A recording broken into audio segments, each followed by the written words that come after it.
Hola, ¿qué tal? Bienvenidos a su programa Supagua Contigo. Soy Diana Palacios y antes de comenzar los invito a visitarnos en nuestras redes sociales para dejarnos dudas, comentarios o sugerencias. Nos encuentran en Facebook, Instagram y YouTube como Supaguac Huacro.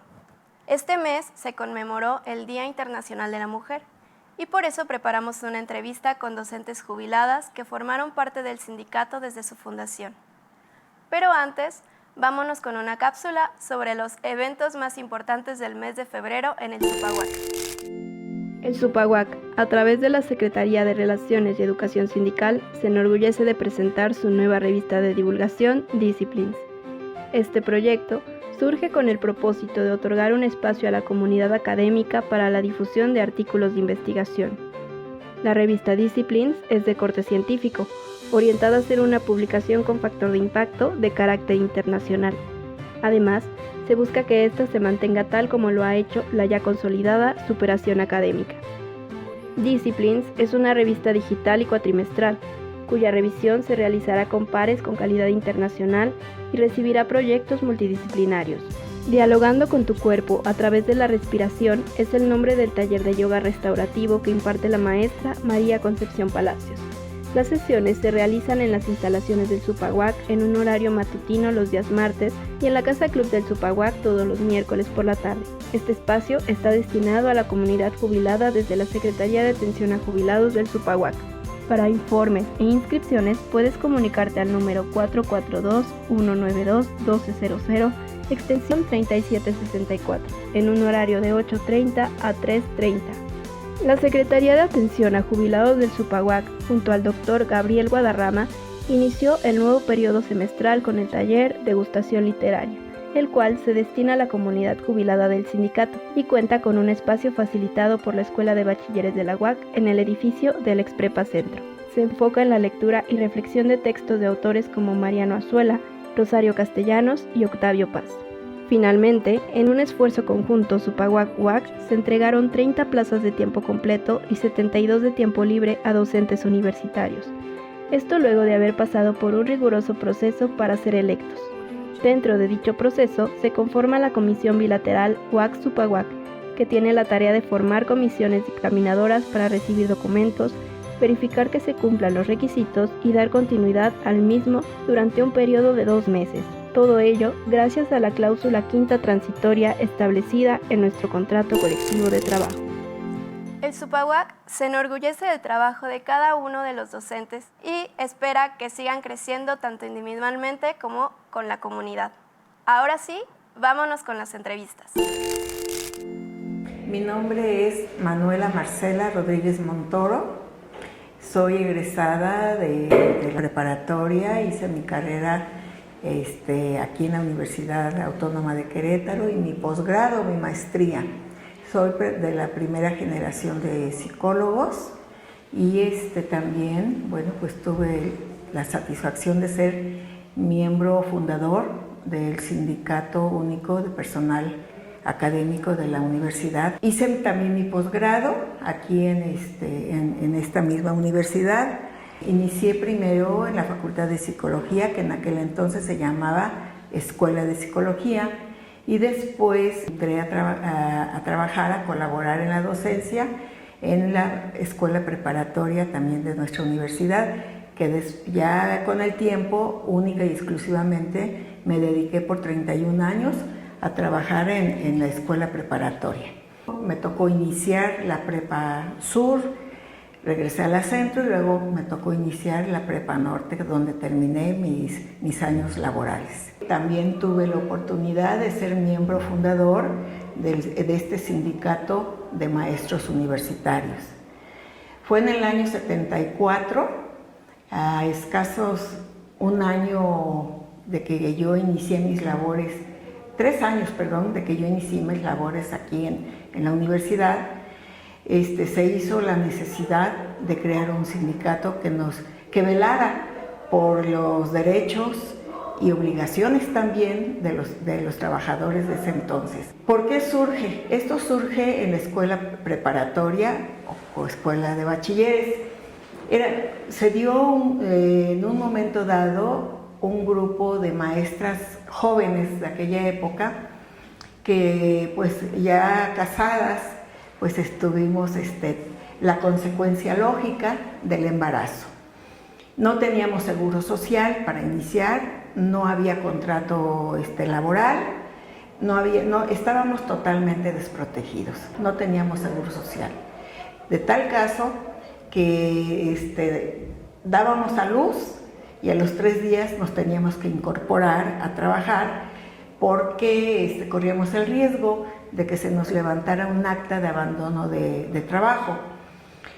En la escuela preparatoria, que es donde surge la idea de crear el sindicato, por el licenciado Álvaro Arreola, que en paz descanse, al ver que éramos alrededor de unas 6 u 8 maestras que estábamos en estado de embarazo, y que las primeras maestras tuvimos a nuestro hijo en ese año sin seguro social, yo me presenté a trabajar al tercer día y el licenciado Arreola, que era mi jefe, director de ahí de la prepa, me cuestionó por qué estaba yo trabajando, había ido, puesto que acababa yo de dar a luz, y ya le comenté mi temor y me dijo él que me retirara 15 días, que él respondía por mí, que él se hacía responsable.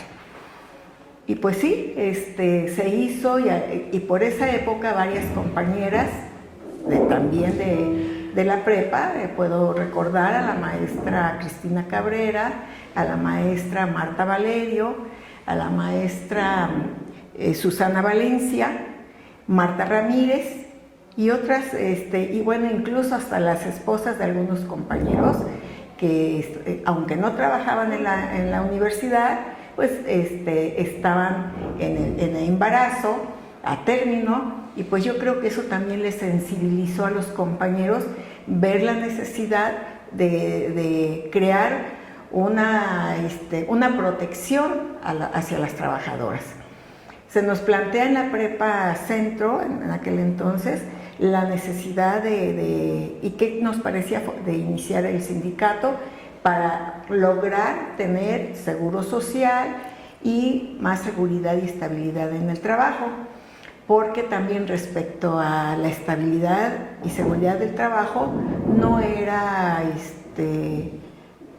no se daba, se violentaba a modo y simpatía del director que estuviera en ese momento en aquellas escuelas. Todavía la mayoría no eran facultades, porque nada más en la mayoría se ofrecía licenciatura.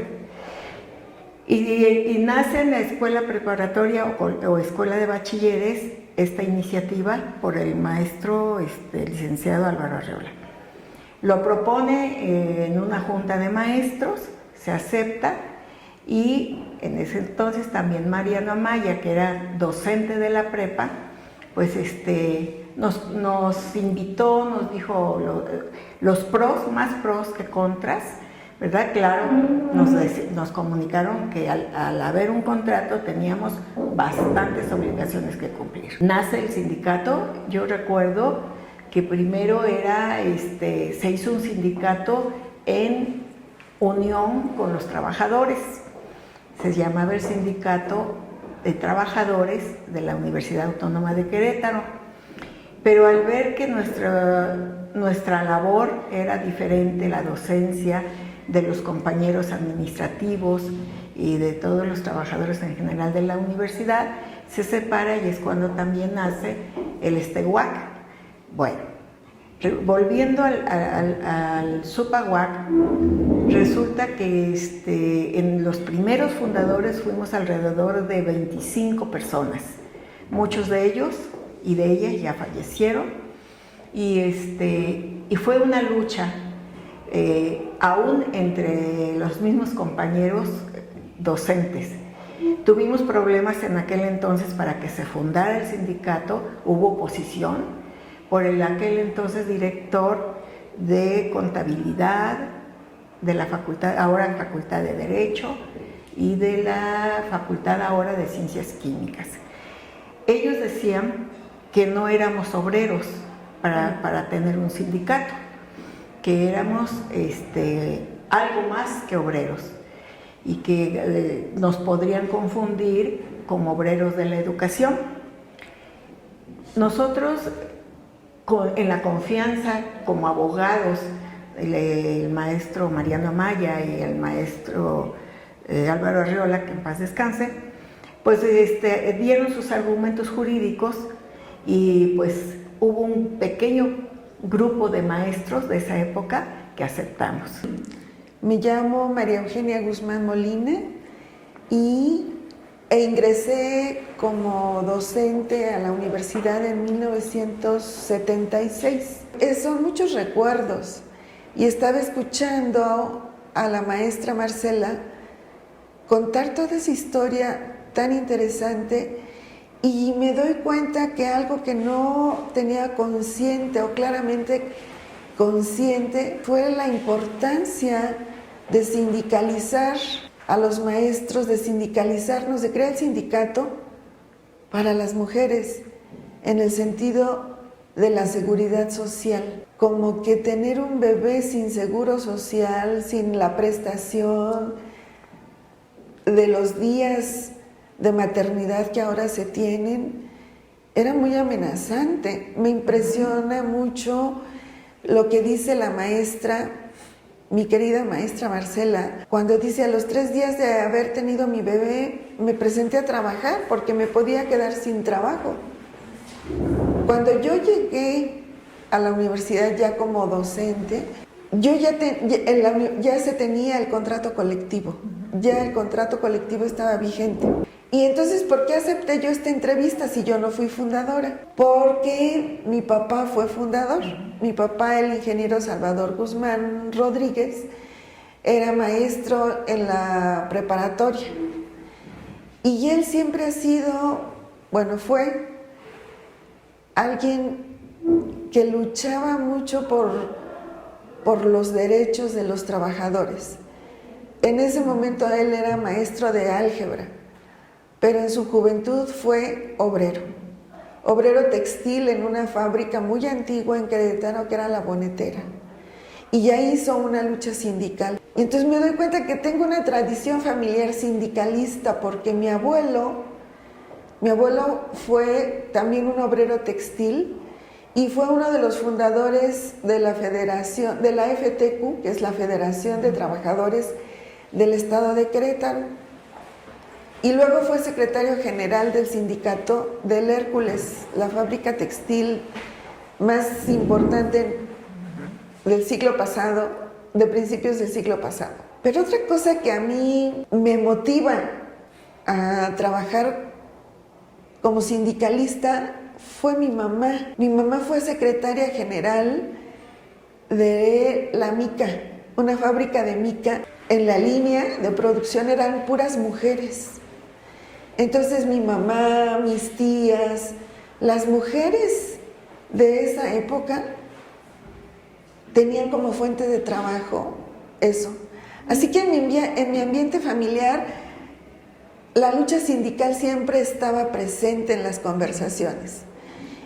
Y lo que yo sé de la fundación del Zupaguac lo conozco principalmente por lo que me contaba mi papá, de cómo era importante darle un lugar a los maestros para que tuvieran las prestaciones establecidas en un contrato y no dependieran de la buena voluntad o de la mala voluntad de los directores y de las autoridades. Como decía la maestra, si le caías bien al director o eras cercano a él, te podía ir bien, y si no, pues quién sabe. Pero pues eran voluntades humanas, yo no critico eso. Lo que digo es que mientras estamos supeditados a una voluntad personal y no tenemos una protección jurídica laboral a través de un contrato colectivo, siempre estaremos en esas condiciones.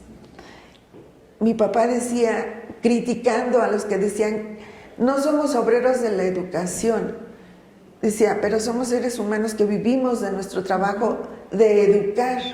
y entonces también tiene que estar reglamentado. Esas son las visiones que yo tengo y bueno, ya a lo mejor podemos seguir escuchando la historia que ella sí vivió, que sí somos trabajadores de la educación.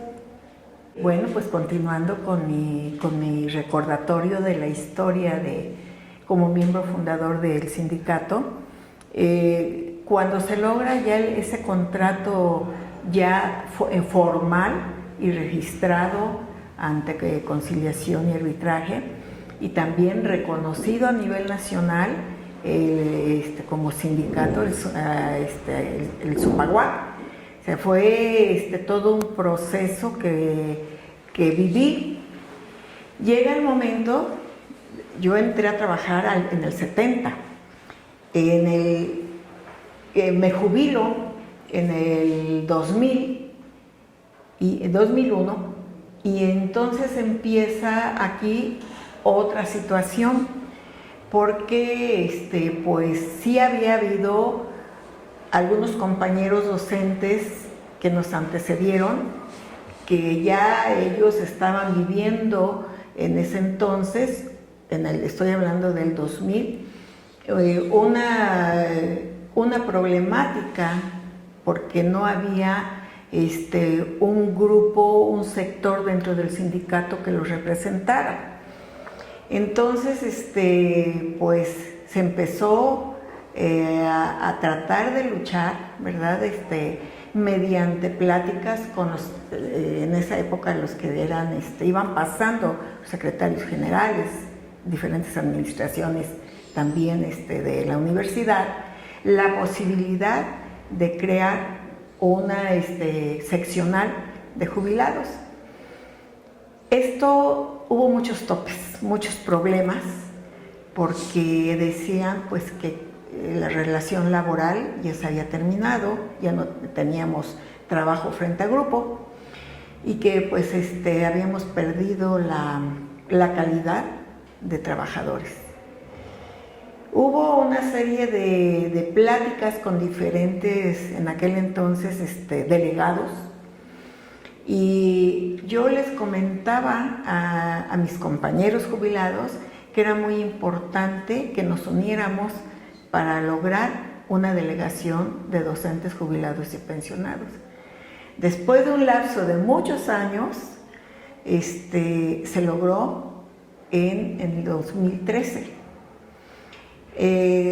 Hubo una negociación, se podría decir, ¿no?, con uno de los líderes de aquel entonces, que se le solicitó que en su proyecto de trabajo incluyera la formación y reconocimiento jurídico de nuestra delegación.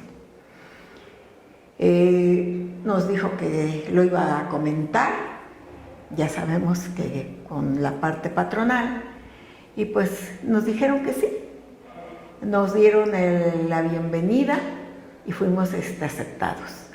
Pero cuando hubo un movimiento respecto a un recorte hacia nuestro contrato colectivo, el rubro que representa la de las jubilaciones, y también el crear el fideicomiso, pues nosotros, como miembros ya activos del sindicato, como delegación, pues comentamos y nos dimos cuenta que se trataba de perjudicar a un sector de compañeros jóvenes que venían atrás de nosotros. Esto fue primero en el 2007. Después de que nos habían dicho que sí, pues causamos el enojo del patrón, y nos mandó un atento documento donde nos dijo que no podíamos ser reconocidos como delegación, que el documento que nos había dado era por cortesía y para que no nos sintiéramos mal como trabajadores, como integrantes docentes jubilados. Empezó una lucha, ¿verdad? Porque desafortunadamente ese secretario general pues fue el que mutiló nuestro contrato. todos sabemos quién fue. Hay un cambio y se negocia con otra persona que también aspira a ser secretario general con un grupo de compañeros, y pues en su proyecto nos incluye. Y gracias a esa persona, ¿verdad? Se hicieron todos los movimientos jurídicos. Se tuvo que demandar al sindicato, a los responsables del sindicato, que le tocó a este compañero que nos apoyó, pero ese era el proceso jurídico, y se nos reconoce en el 2013 en una asamblea memorable que hubo en la Facultad de Ingeniería. Y ahí es donde surge ya la delegación de una manera formal, porque se levantó acta, que después la desaparecieron, pero tuvimos la precaución por asesoría jurídica de hacerlo todo en conciliación y arbitraje.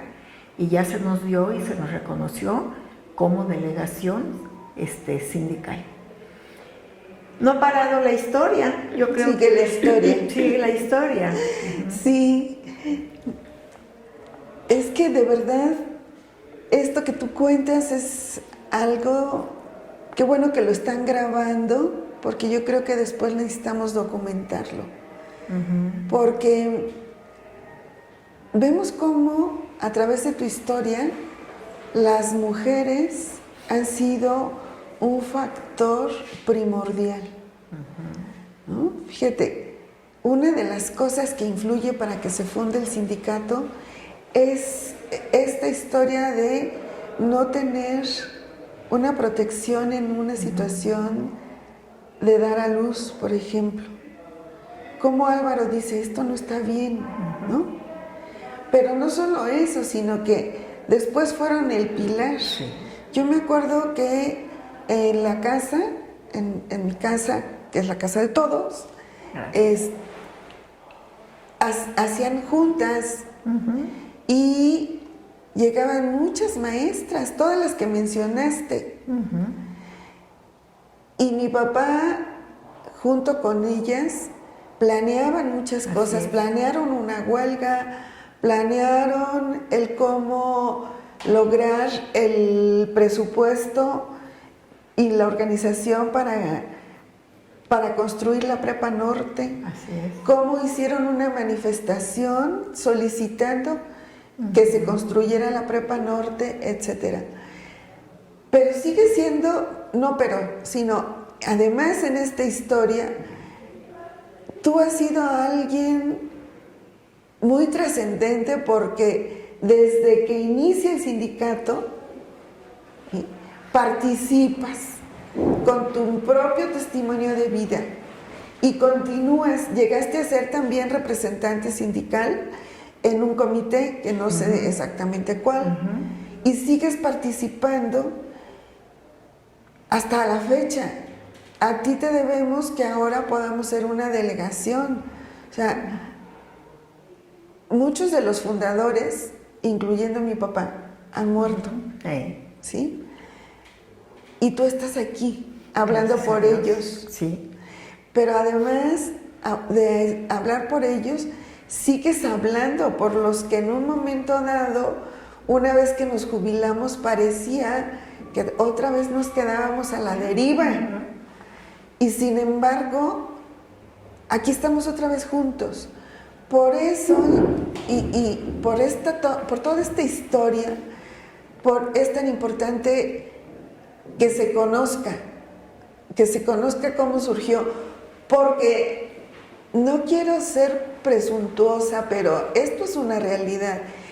Este sindicato existe por todos esos maestros vivos o muertos que ahora están jubilados y que pusieron o una gran piedra de cimiento o su granito de arena en la participación, en dar su voto, en estar presentes en los movimientos por los que hemos pasado. Claro. Algunos tropiezos ha habido, algunos descalabros muy graves como la mutilación de la que tú hablas, pero el sindicato sigue existiendo y creo que las mujeres que todavía podemos, sobre todo, luchar porque se siga consolidando y se siga fortaleciendo, tenemos que hacerlo y tenemos que hacer presente esa historia, porque el sindicato no nació ayer, Claro.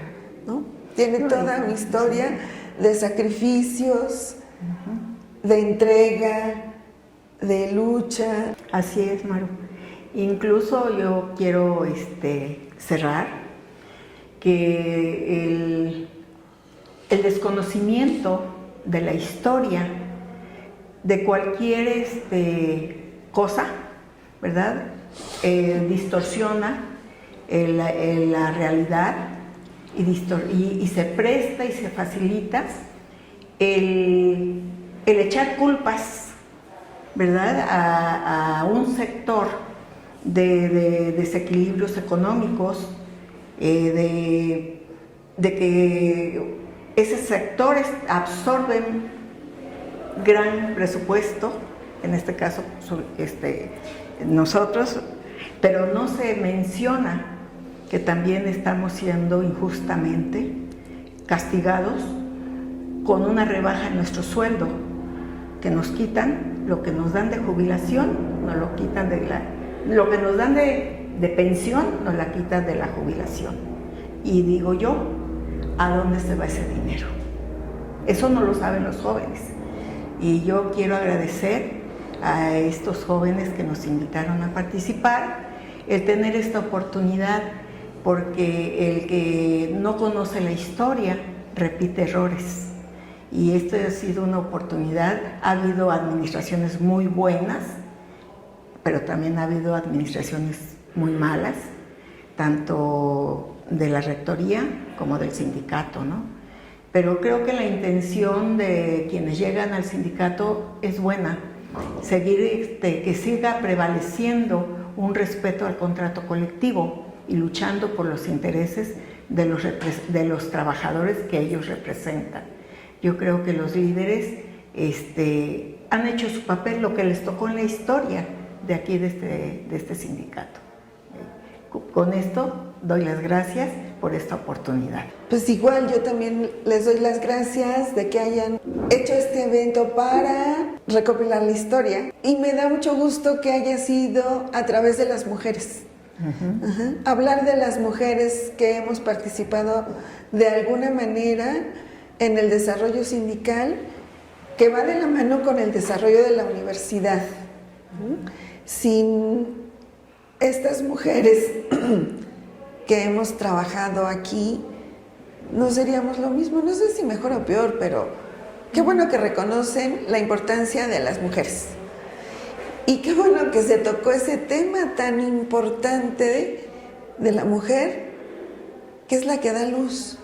¿Cómo se relaciona ese hecho con la importancia de estar protegida en su centro de trabajo? Y cómo ese hecho, hablando de mujeres, fue trascendente para la fundación del sindicato. Así que gracias por darnos este espacio a las mujeres. Muy bien. Y bien, ahora sí, para cerrar el programa, nos vamos a ir con las noticias más relevantes del SUPAUAC relacionadas con el contrato colectivo de trabajo. Claves para entender cuáles son los posibles escenarios tras la votación de la revisión contractual y salarial.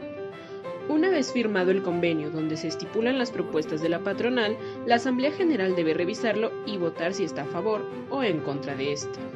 Si la Asamblea vota aceptando la propuesta, significa que la mayoría simple del total de docentes con derecho a voto manifiesta su acuerdo con el ofrecimiento. En este caso, el proceso continuará de forma normal y queda sin efecto el emplazamiento a huelga dictado para el 1 de marzo del 2023. Pero si la Asamblea no acepta la propuesta, es el caso de que la mayoría de los docentes activos votara en contra del ofrecimiento, el proceso continuaría en la misma Asamblea al concluir el conteo de votos, con alguno de los siguientes escenarios posibles. 1. Se puede solicitar una prórroga hasta por 15 días posteriores al emplazamiento, a fin de continuar con la discusión de la propuesta. O 2. Si la Asamblea rechaza la propuesta, se deberán tomar todas las previsiones necesarias para preparar el estallamiento a huelga. Es importante recordar que la validez legal del resultado y la decisión de la Asamblea deberá contar con la participación de, al menos, el 50% más 1 de las y los docentes activos, que son quienes, de acuerdo a los estatutos, tienen derecho y obligación como sindicalizados de votar sobre el proceso. Sigue participando activamente con tu voto. Esto fue todo por el día de hoy. Me despido deseándole una excelente tarde y agradezco a todos los que colaboran en la realización de este programa. Nos vemos aquí el próximo viernes a las 5:30. Hasta la próxima.